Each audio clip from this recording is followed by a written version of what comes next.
I know what you're thinking. It's been over a year since this radio released, and yet you're posting a 1 year update. And you're right, it has been a little over a year. But what's nice is that I've had 2 summers with this radio now. I purchased this radio and received it in January of, what would that have been, 2022. It is now 2023, just July 5th. And so I wanted to give my thoughts after a year and a half of using this radio. And I've used it on and off for that time.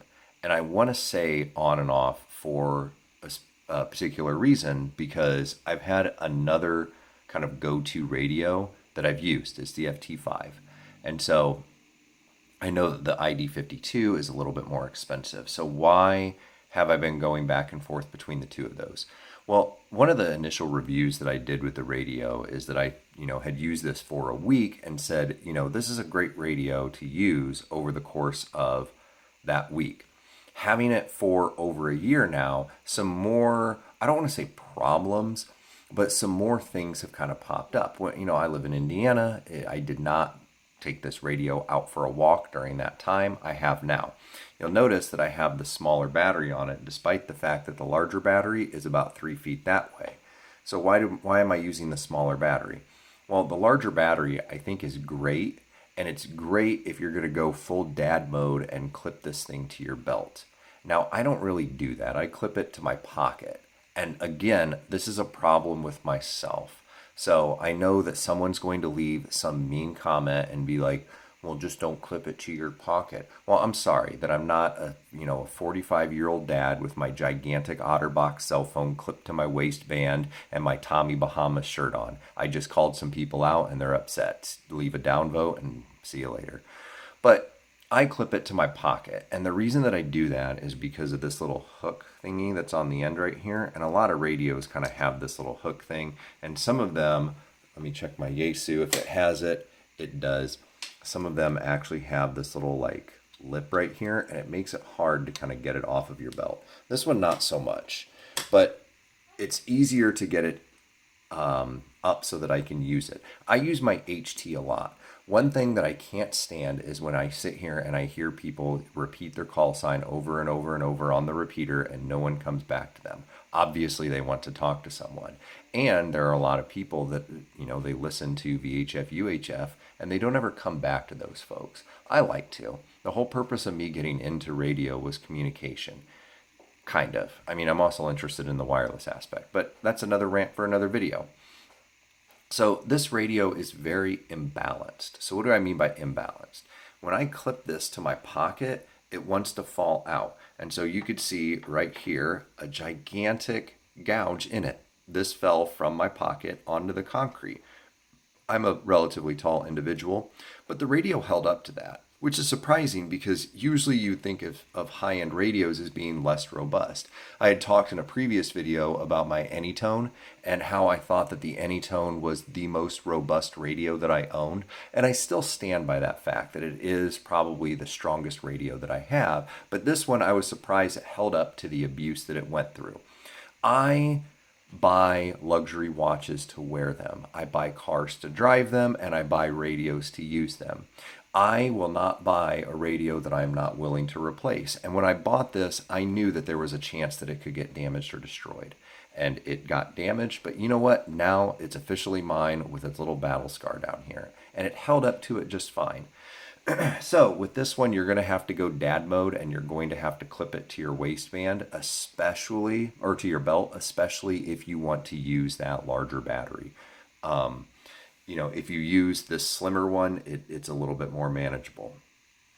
The other thing is it doesn't have APRS. A lot of people attacked me for saying I was upset that it didn't have APRS. But this is the thing, is that we're talking about a $650 radio. We're not talking about a $25 Icom radio or a $25 Baofeng radio off of Amazon that's going to last a week and you're going to throw it away. I just upset some more people with that comment. But this is a flagship radio. They're flagship radios, you expect to have flagship features on them. And so APRS. I wish that Icom would just do it. I know they dig their heels in, and whenever they ask Ray about it, he's like, well, it has DPRS. Yeah, we get that. But I am not always in range of a D-Star repeater, and the D-Star repeater that we have here in town switches over to 1 Charlie, and people get a little upset when you use location positioning on that and DPRS through D-Star. I would just rather have it beacon out and have that received with traditional APRS digipeater and iGate, because the infrastructure is already there and it still exists. So what have I been on? The other thing is I wish that it either had a third band, either 1.2 gigahertz or 220. I don't really care which one. I am preferential to 1.2 gigahertz, but we don't have a 1.2 gigahertz repeater around here. We have a 220 repeater, but the 220 repeater does sit quiet most of the time because very few people have that out of the box.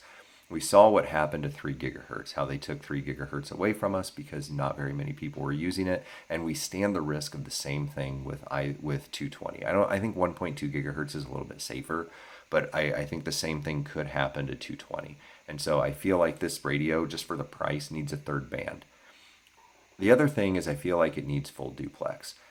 When I went to Dayton Hamvention and I was talking to the gentleman about the ID-50, not really replacement for this, but sort of the step down from this one, is he was like, there are no commercial radios out right now that do full duplex. There is the Alinco DJ G7, which does 1.2 gigahertz and full duplex. It's a great radio. I actually really, really like that radio. And so I think it is one of those features that is missing from this radio. Now, out of all of those things, APRS, full duplex for satellite work, and having a third band, it feels like, those are being dropped by a lot of them. But I have, again, a D74 over there that has 2 of those 3 things. It doesn't have full duplex, but it does have, APRS on it, and it does have, it is a tri-band radio with 220. And so it is possible. It's just Icom's not doing it. And that's kind of the upsetting thing about it, is like, it is available for them to do. They're just choosing not to.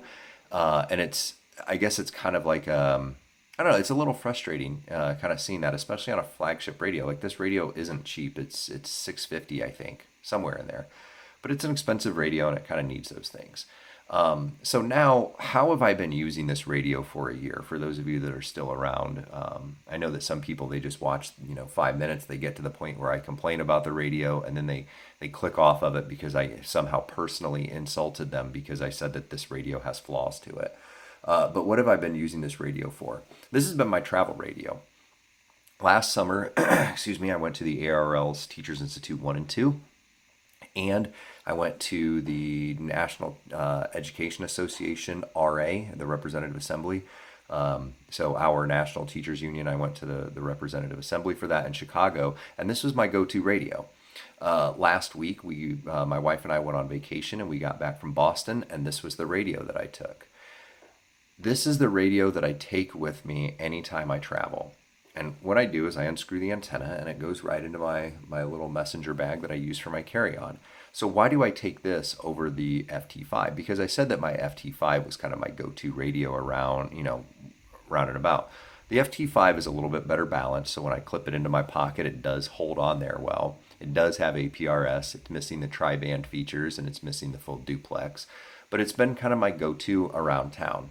But the FT5 doesn't have USB charging. And I know that doesn't sound like a big deal to some people because it's like, just take that on, or just take it with you. But when, you want to minimize the amount of things that you take with you. And so I can carry 2 USB cables. I can carry USB-C for my phone, and I can carry a USB mini. And that's what I use for charging this. Or is it micro? I don't know. This USB right here, whatever this one is. And not only that, but this cable can be used to program it as well. I don't have to carry the special RT Systems thing along, because I use RT Systems to program my radios. I don't have to carry that cable along with me, along with a charging cable. And then you get faster charging out of the dock rather than the DC input. And so you could kind of see how this adds up. It's just easy to carry one little cable, and you just kind of go full whack into the side of it. And, then your radio's, charged and good. Was it blurry that whole time? God, I'm such a deviant. But that's the thing that I like about this radio is that you can take one cable with you whenever you go on vacation, whenever you go wherever, and use that to charge this. I know you have to carry a second cable for your phone, but that charging cable is also used to charge my Nook. I take a little e-reader with me. And then, you have little various like gadgets and things that you carry or electronic devices that'll use that USB plug. And so that's what I really like about it is that I can only carry one, or I only need to carry that additional cable, right? I don't have to carry 2 or 3 additional cables with me just to make sure that the radio works. And so that's the big reason why I've been traveling with this. When I first got it, I was like, okay, how important is USB charging going to be? Like, how much am I really going to use it? And I've realized that I've become dependent on it to the point that if I receive an email saying, hey, we need you to go to this conference and, wherever, this is going to be the radio that I pack away. And it's not even going to be, there's not even going to be a decision or a delay in that decision. It's going to be, this is the one that I carry with me. And because of that, I found myself using this radio more and more and more versus my Yaesu. And I do really like the Yaesu. I know I had a video where I had some criticisms about it, but just because I say things that I feel like could be improved on a radio doesn't mean that I don't like it. And so this radio, not being perfect, has really been like my go-to over the course of the year after I've kind of started traveling and doing things like that, just because of the convenience aspect of the USB charging. I understand that it's not USB-C, and I understand why it's not USB-C. Remember, when the engineers designed these radios, they designed them around a certain platform. And when you have a new technology come out, it's not easy to just say, hey, we're going to flip this over really quick. Now, the new ID-50 that's coming out, I do want to mention that. If you want an ID-52, I would get the ID-50. The ID-50 is missing the color screen, which I think is fine. I don't think that a color screen is the end-all be-all because it's not like having color gives you any information over a monochrome display. And then it's missing Bluetooth.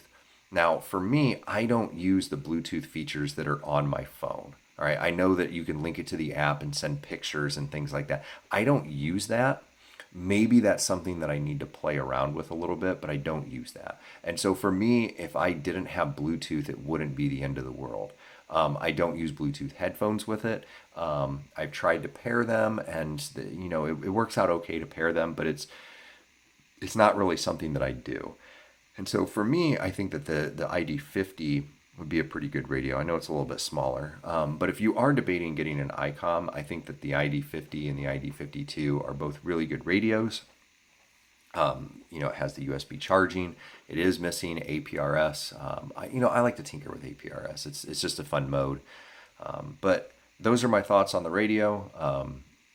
Again, this is my use case and what I use it for. I'm just here to put this information out, and it's up to you to decide what you wish to do with your money and with your time.